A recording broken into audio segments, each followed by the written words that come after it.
There's this guy I know named Lee who refuses to believe that there were bread or wheat offerings in antiquity.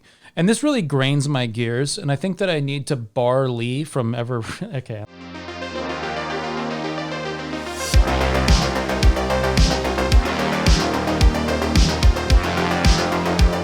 So I've gotten a lot of requests on this video, and it's actually like a more complicated subject than one might think, but maybe that's why I get a lot of requests on it. It's something that a lot of people, once they're interested in beginning their practice, like, hey, I'm pagan now, what's next? People aren't really quite sure where to even begin, which is a situation that I completely empathize with. And there's actually a lot to discuss, more than one might actually expect, so let's dive in. Typically, with the religion that we're reconstructing, one of the things that we're doing is seeking connection with the gods. And we have this idea of people in the past having made that connection fairly regularly. And in the case of practicing the religion today, we imitate what we know of the past in order to foster our modern practice to reestablish that connection. This doesn't mean that those who practiced in the past were correct or in any way infallible. In fact, the more we look into things, the more we find quite the opposite. But looking through history to past traditions is a starting place for this subject. So let's start with what an offering is in the first place. Practically, an offering and a sacrifice are the same thing. To offer means to present or to gift. Sacrifice has a similar context but is related to the word sacrament, which means holy. So essentially we're discussing holy gifts or gifts to the gods. Now, the first thing that we would look at are the traditions around gifting. The gifting cycle in Norse culture and more broadly in Germanic culture is discussed in a number of sources. We see examples of it from Tacitus, from Ibn Fadlan, from the various Norse legends, including the sagas, where mutual gift giving seems to be a sign of friendship and a strengthening bond between people. Even Tacitus remarks on how gifts are given between the Suebi without regard for repayment, and that hosts are to treat guests well with gifts. Now, this makes sense in a culture with people on the move, that people would be sympathetic to the traveler, given that one day they too might be the traveler. And travelers bring goods that might otherwise be impossible to find. The Havamal, the words of Odin, seems to be from the perspective of a traveler. And as such, it holds hospitality in high regard, as well as good manners as a guest. So the gifting cycle and reciprocity show up beyond physical objects, but go as far as accommodations, both as a host and as a guest. Offerings would be the application of this concept to the gods. We invite the gods through our altars or prayers and offer gifts as part of that hospitality during prayer or ritual. These are gifts given in recognition of gifts received, without expectation.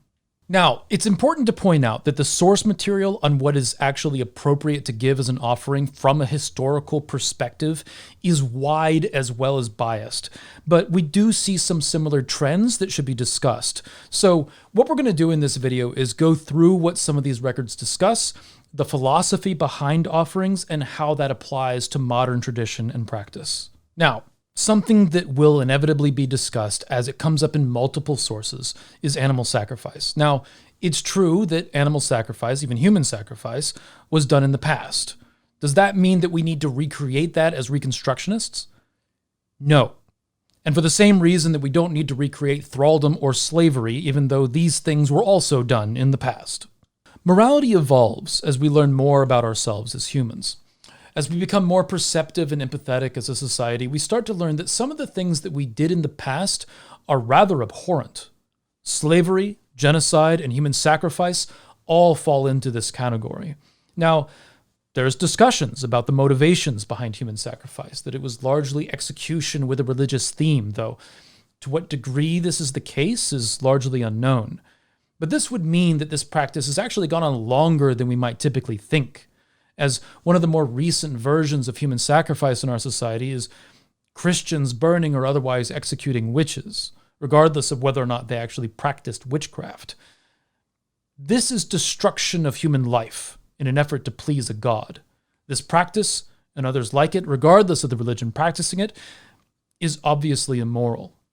And further, in the spirit of the gifting cycle, this is the giving of a gift which is not yours to give. This brings us to animal sacrifice, which has a lot of the same implications. The rationale in the past for animal sacrifice was likely similar to feeding your guest meat. Perception for the time period in history is required when looking at things like this. Most of these societies were farming societies, raising animals as part of their livelihood. The animal sacrifices described in various records are most often domesticated or semi-domesticated animals: cows, goats, chickens, pigs, geese, and so on. Often there is a sacrifice, and then the meat is served as part of an ensuing feast. Some religions continue practices like this today. And the concept of the sacrifice is not only of the animal themselves, but of the potential of that animal, their work, and their offspring. This is something that modern farmers will likely be able to empathize with more than most. Now, the question of morality comes up here as well. I think that the practice doesn't make sense for anyone who isn't directly tied to farming. And even then, it may not make sense in our general society. We're set up a little bit differently than those societies of the past. So the context of our actions changes significantly. Our town is not dependent on the local farmer's crop.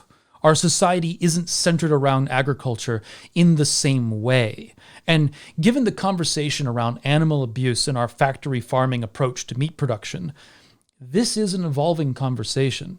The past is not infallible, nor is the present, nor is the future, and we're not guaranteed to advance in our moral understanding. We should also consider that technology can give us more options, such that it might change how we approach moral decisions. With this in mind, blood sacrifice winds up falling into a category of controversy. It's depicted in various media representations of paganism, like slicing your own hand as a sacrifice or a devotional act. I haven't seen historical representations of this in the context of offerings to the gods. My friend Wolf the Red has a video where he goes into this, and I'll link it below. But the short of it is that there's a single reference in a saga about blood used in a magical act, but not as a sacrifice to the gods. And sacrificing blood doesn't really give up anything. Your body just makes more of it.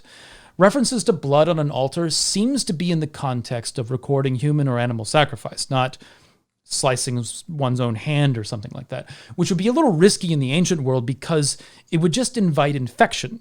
In a world without antibiotics, this can be a death sentence, and people in antiquity knew this, so it's unlikely that this was practiced in this way. It makes for good TV, though, I guess. But I always cringe when I see it. Damn, don't get gangrene and lose your damn hand. There are higher tier ways of losing your hand. But yeah, these issues are obviously controversial, but they are mentioned in the various sources that we reference, so it's important to discuss. But that said, let's talk about what a reconstructed offering practice might look like in the modern home. Every situation is different.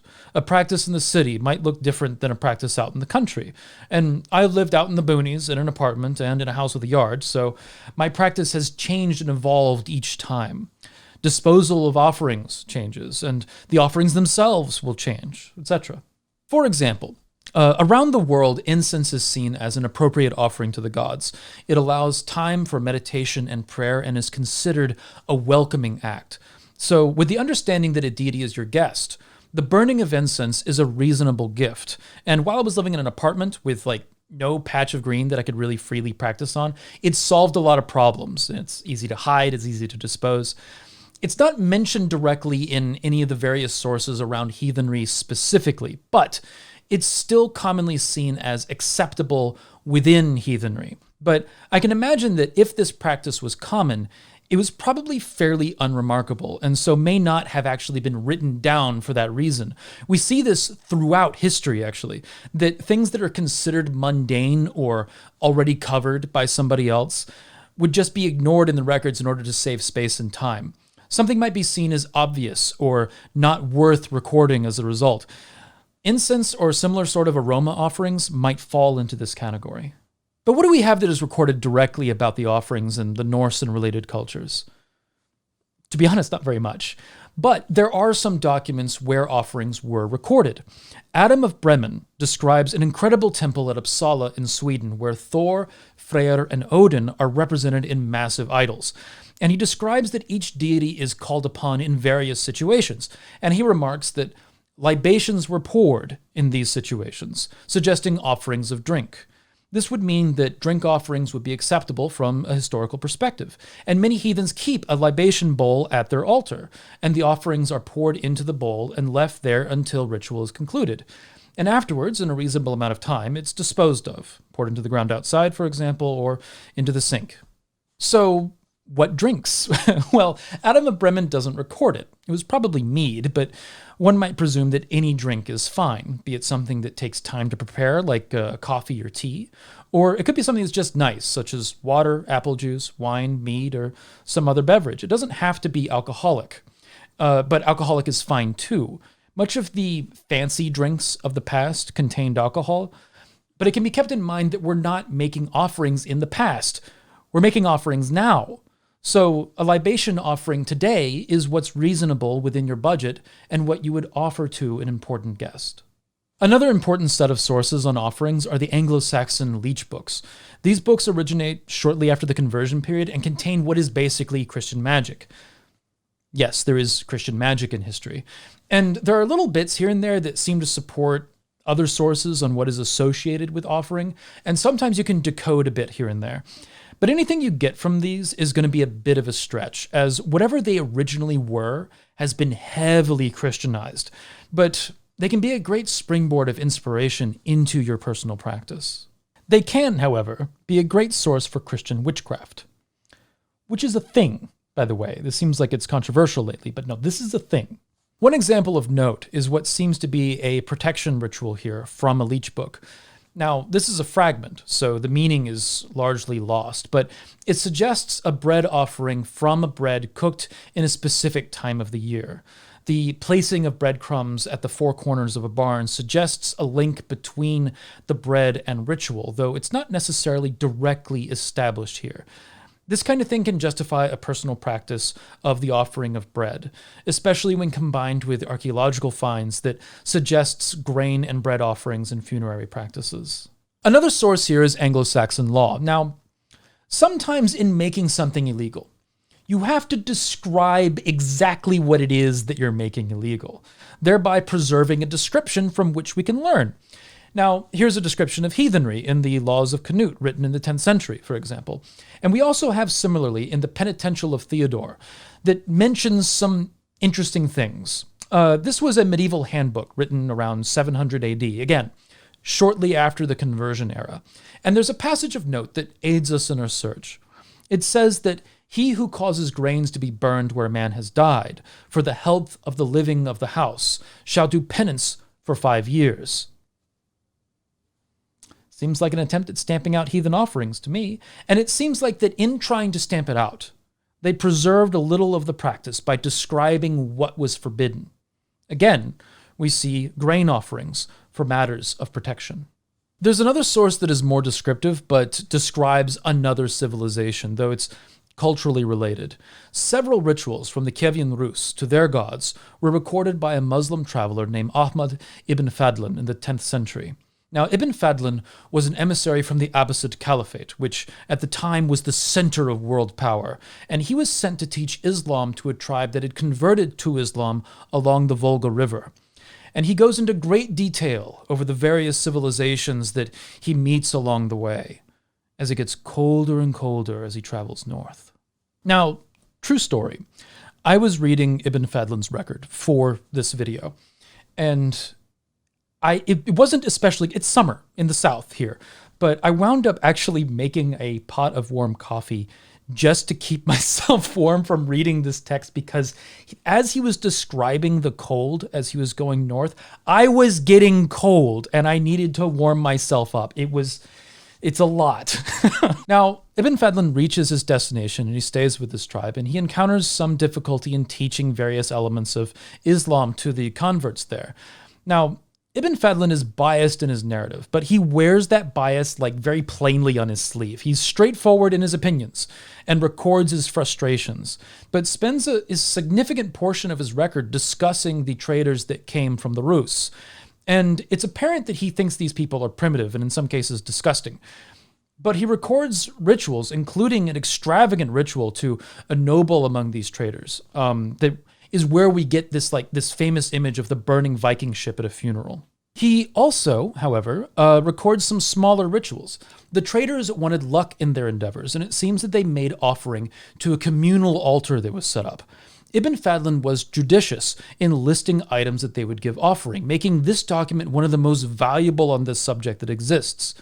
He describes Rus traders disembarking from their boats, carrying things like bread, meat, onions, milk, and a simple form of wine.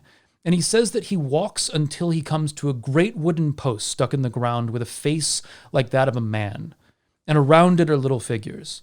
And he prostrates himself in prayer, which means that the same civilization that did the burning Viking ship is also the one that is directly observed and recorded kneeling in prayer. Ibn Fadlan records that the prayers came in the form of requests, and he says that this would happen fairly regularly while they were trading. And if the venture was successful, another offering would be made in thanks, and it's here where he mentions animal offerings.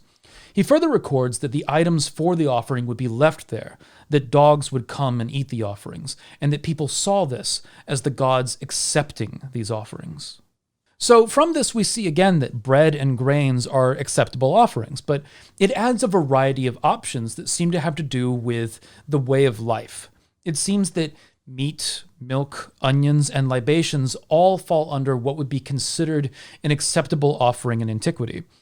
And this opens up a variety of food offerings that could be offered that could change from culture to culture and from time period to time period. So today, a portion of your meal left before an outdoor altar of sorts would be a reasonable offering in our society and time period. This gets into another moral issue that should be discussed before closing, which is the proper disposal of offerings. Now, Ibn Fadlan would describe that dogs eating the offerings was a sign of acceptance, so any offerings that are disposed in a way where this could be the result needs to take things like this into consideration, especially in the case of food offerings.